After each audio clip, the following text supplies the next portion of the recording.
En los días del rey Saúl, los israelitas tenían que ir a los herreros filisteos para que les afilaran las herramientas de metal y pagarles la medida de un pim de fragmentos de plata. En 1907, las excavaciones efectuadas en la antigua ciudad de Gezer revelaron que un pim era la unidad de peso básica de los hebreos.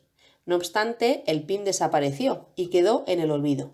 En el tiempo de los romanos usaban otras medidas de peso, así que no es posible que haya sido una invención de los escritores que vivieron en el periodo helenístico romano, varios siglos después, como algunos decían. Bet-Sean estaba bajo el dominio filisteo en el tiempo del reinado de Saúl. Después de la derrota que éste sufrió en el cercano monte Gilboa, los filisteos victoriosos colocaron su armadura en la casa de las imágenes de Astoret y su cabeza en la casa de Dagón, y colgaron su cuerpo junto con los cadáveres de sus hijos en el muro de Bet-Sean, seguramente por su parte interior, que daba a la plaza pública de la ciudad. Cabe mencionar que en las excavaciones se han descubierto las ruinas de dos templos. Se cree que uno de ellos es el templo de Astoret y el otro más al sur el de Dagón, tal como explicaba Samuel. En 1993, un equipo de arqueólogos realizó un descubrimiento asombroso. En Tel Dan, antiguo montículo del norte de Israel, hallaron una piedra de basalto en la que aparecían grabadas las palabras Casa de David y Rey de Israel. Se afirma que la inscripción es del siglo IX a.C., poco más de 100 años después del tiempo del rey David. En aquel tiempo se utilizaban puntos para separar las palabras unas de otras en el texto. Sin embargo, Casa de David está escrito en una sola palabra. Un lingüista explica que el separador de palabras suele omitirse, especialmente si la combinación es un nombre propio reconocido. Este detalle de una sola palabra para decir la Casa de David demuestra que era ciertamente un reconocido nombre político y geográfico. Es incluso más relevante el hecho de que la inscripción no solo se refiera a cierto David, sino a la Casa de David, la dinastía del gran rey israelita. Es evidente, pues, que el rey David y su dinastía gozaban de fama en el mundo antiguo, ya que la inscripción la hicieron los arameos, enemigos de Israel. Lo sabemos porque en estos dos fragmentos se encuentra el nombre del dios arameo Adad, así como una referencia a una batalla entre los israelitas y los arameos. La Biblia informa que después de que el rey Salomón hubo recibido de David, su padre, el reinado, Israel disfrutó de gran prosperidad. La evidencia arqueológica revela que hubo una explosión demográfica en Judá durante el siglo X a.C. En los estratos salomónicos hallamos los restos de construcciones monumentales, grandes ciudades que tenían enormes murallas, la aparición y el rápido desarrollo de zonas residenciales, entre ellas barrios de viviendas bien construidos de gente pudiente. Además, hallamos los restos de artefactos procedentes de lugares lejanos, señales de que hubo vigoroso comercio y mucho intercambio con otras naciones.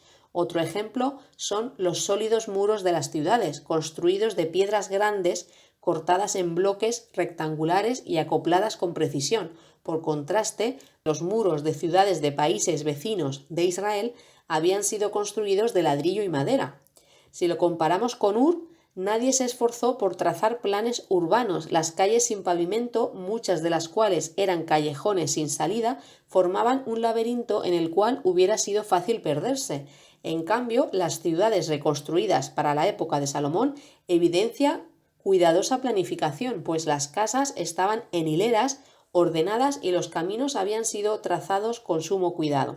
La cultura material en el tiempo de Salomón es patente no solo en los artículos de lujo, sino especialmente en la cerámica. La calidad de la alfarería y su cocción mejoraron radicalmente. De pronto apareció un abundante surtido de diversos tipos de vasijas. La Biblia nombra el oro de Ofir como fuente de mucho oro de la mejor calidad. La flota comercial de Salomón transportaba oro desde Ofir. Como confirmación de estos relatos bíblicos en cuanto a la importación de oro de Ofir, en 1946 se desenterró un fragmento de cerámica en Tel Aviv con la inscripción Oro de Ofir a Bet-Orón. Esta inscripción demuestra que Ofir era un lugar donde realmente había oro. Salomón construyó fortificaciones en Azor, Megiddo y Gezer. Los arqueólogos hallaron que las puertas de estas tres ciudades obedecían a un mismo diseño. Tenían 17 metros de anchura y la entrada, flanqueada por 2 torres cuadradas, conducía a un vestíbulo de 20 metros de largo que tenía 3 recámaras a cada lado. Por lo tanto, prácticamente todos los eruditos concuerdan en que las puertas de Azor, Megiddo y Gezer pertenecen al reinado de Salomón. A los 2 lados del frente de esta puerta había torres fortificadas. Para construir la estructura de las puertas no se usaron piedras del campo ni ladrillos, sino los sillares, bloques de piedra cuidadosamente labrados que eran típicos del periodo de Salomón. En Karnak hay un enorme templo egipcio en cuya pared aparece una inscripción que confirma la campaña del rey egipcio Sisac sobre el reino de Judá, durante la gobernación de Rehoboam, hijo de Salomón, solo 5 años después de la muerte de Salomón. Muchos historiadores reconocen que el saqueo de Jerusalén por Sisac reactivó la economía de Egipto e hizo posible que Sisac financiara la enorme ampliación de un templo egipcio donde registró su conquista. Hay otra inscripción que señala que su hijo donó unas 200 toneladas de oro y plata a los templos de Egipto. La inscripción no revela la fuente de esa fortuna, pero un arqueólogo sugiere que gran parte de ella era el oro que Sisac había tomado del templo y del palacio de Rehoboam en Jerusalén. Hay otra prueba arqueológica de la invasión de Sisac en la región de Palestina. Un fragmento de una estela hallada en Megiddo menciona a Sisac, lo que parece indicar que la estela se erigió allí para conmemorar su victoria. Lo escrito en la piedra moabita menciona la rebelión del rey Mesa de Moab contra Israel. La Biblia también informa sobre este acontecimiento, así que esta es la confirmación de la existencia del rey Omri, del reino de 10 tribus. La estela moabita también menciona los siguientes lugares bíblicos, así confirma la historicidad de esos lugares. La arqueología ha confirmado la existencia de un importante centro real y militar en Jezreel, un centro que existió durante la época histórica que coincide con la gobernación de Acab. Jezreel era mucho más grande que Samaria, la capital del reino norteño de Israel. Era 3 veces mayor que las demás ciudades de esa época descubiertas en Israel. Y es interesante porque las señales indican que fue habitada por un periodo limitado durante este periodo, es decir, adquirió importancia rápidamente durante el reinado de Acab y luego parece ser que cayó en desgracia. Esto concuerda con el relato bíblico de la ciudad, en el que dice que Jehú mató a todos los que quedaban de la casa de Acab en Jezreel, y a todos sus hombres importantes, sus conocidos y sus sacerdotes, hasta que no le dejó a Acab ningún sobreviviente.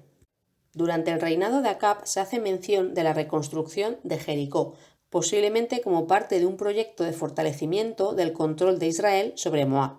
Esto lo confirman inscripciones moabitas y asirias. La arqueología bíblica también confirma que Amós fue un historiador veraz de su tiempo cuando, al hablar del lujo ostentoso de los ricos, se refirió a sus casas de marfil y camas de marfil. Los arqueólogos han hallado en las ruinas de Samaria más de 500 fragmentos de marfil, muchos de ellos tallados artísticamente. Se han encontrado mayormente en forma de placas o pequeños paneles en relieve y se piensa que en un tiempo estuvieron adosados al mobiliario e incrustados en los paneles de las paredes. Los óstraca de Samaria también parecen corroborar lo que la Biblia dice sobre la situación religiosa de los israelitas. Cuando estos óstraca se escribieron, los israelitas mezclaban la adoración a Jehová con el culto al dios cananeo Baal. La profecía de Oseas predijo que en un futuro el arrepentido Israel llamaría a Jehová esposo mío y ya no Baal mío. Algunos nombres de persona que se encontraron en los óstraca de Samaria significaban Baal es mi padre, Baal canta, Baal es fuerte, Baal recuerda y así por el estilo. Por cada 11 nombres que contienen alguna variante del nombre Jehová, hay 7 que incluyen variantes del nombre Baal. En un obelisco negro de piedra caliza del rey asirio Salmanásar III, actualmente en el Museo Británico, hallado en Nimrud, Cala, se representa a alguien que tal vez sea un emisario de Jehú inclinado ante Salmanásar y llevándole regalos. Aunque este incidente no se menciona en los libros de reyes, constituye una prueba más de la historicidad del rey Jehú de Israel. Salmanasar mencionó a Jehú 3 veces, en este obelisco negro, en una estatua de sí mismo y en los anales de la corte asiria, referencias que no dejan ninguna duda en cuanto a la veracidad histórica del personaje bíblico. Una inscripción asiria describe el tributo pagado por Acaz. Inscripciones cuneiformes de diversos emperadores asirios también incluyen los nombres de Uzías y Manasés, reyes de Judá, y los de Omri, Menahem, Peca y Osea, reyes de Israel. Los arqueólogos han hallado centenares de impresiones antiguas, sellos de barro o bulas. Se cree que varias de estas bulas se hicieron con los sellos personales de 3 reyes de Judá: anillo de sellar con el nombre de Jotán, otra que dice perteneciente a Acaz y en otra se puede leer perteneciente a Ezequías. La Biblia explica que el rey Ezequías mandó construir un túnel para proteger de un ejército invasor su abastecimiento de agua. Este túnel es conocido como el túnel de Siloam o el túnel de Ezequías.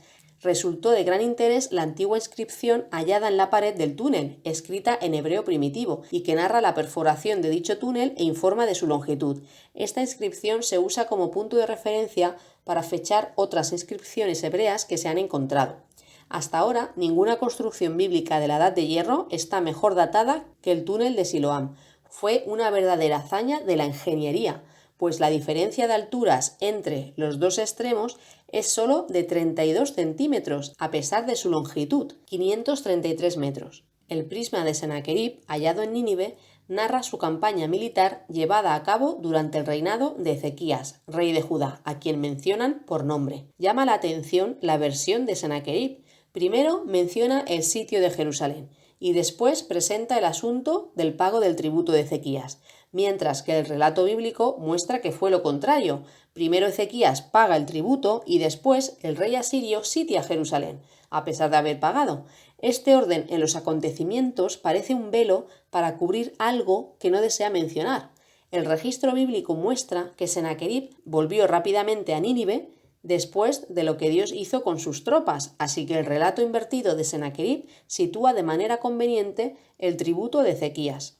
Otro detalle es que en su versión exagera y aumenta en gran manera la cantidad de talentos de plata enviados, pues en lugar de 300, que es lo que dice el registro bíblico, él dice 800.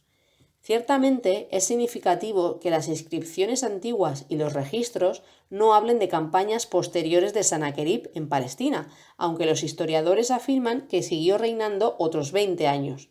Un texto histórico fragmentario de Tiglat-Pileser III se atribuye el mérito por la ascensión de Osea al trono de Israel, después de su asesina conspiración contra su antecesor, Peca. La Biblia dice que después de la caída de Samaria, el rey de Asiria condujo a Israel al destierro, a Asiria. Una inscripción asiria hallada en Josabat confirma esto. La Biblia dice también que después del traslado de los israelitas, el rey de Asiria pobló aquella tierra con gente de otras regiones e hizo que se establecieran en las ciudades de Samaria en lugar de los israelitas. Los propios anales de Sargón, inscritos en el prisma de Nimrud, confirman esto. Una inscripción cuneiforme confirma que Nabucodonosor se llevó a Joaquín al destierro en Babilonia y designó a un rey a su elección. Algunos documentos administrativos de Babilonia contienen listas de las raciones que la Casa Real asignaba a ciertos cautivos y siervos que entonces vivían en Babilonia y a los que se daban provisiones, entre los que aparece Joaquín, rey de la tierra de Judá, y su casa. Las tablillas también mencionan 5 hijos de Joaquín. Estas tablillas no son de gran importancia ni suministran mucha información, pero primordialmente certifican el hecho de que Joaquín verdaderamente estuvo en Babilonia, vivió en el palacio del rey y recibía su porción de comestibles, tal como dice la Biblia. Así que resumiendo, hemos visto a todos los reyes confirmados por nombre por la arqueología. De momento tenemos que la casa de David se menciona en una piedra encontrada en Tel Dan. La confirmación de la existencia del rey Omri del reino de 10 tribus la encontramos en la piedra moabita y en el obelisco negro de Salmanasar III. Salmanasar mencionó a Jehú 3 veces, en este obelisco negro, en una estatua de sí mismo y en los anales de la corte asiria. Una inscripción asiria confirma la existencia de Uzías. Han encontrado el anillo de sellar con el nombre de Jotán. Al rey Acaz lo encontramos en una bula y en una inscripción asiria. El nombre de Ezequías lo encontramos en su bula, en el túnel que él ordenó construir y en el prisma de Senaquerib.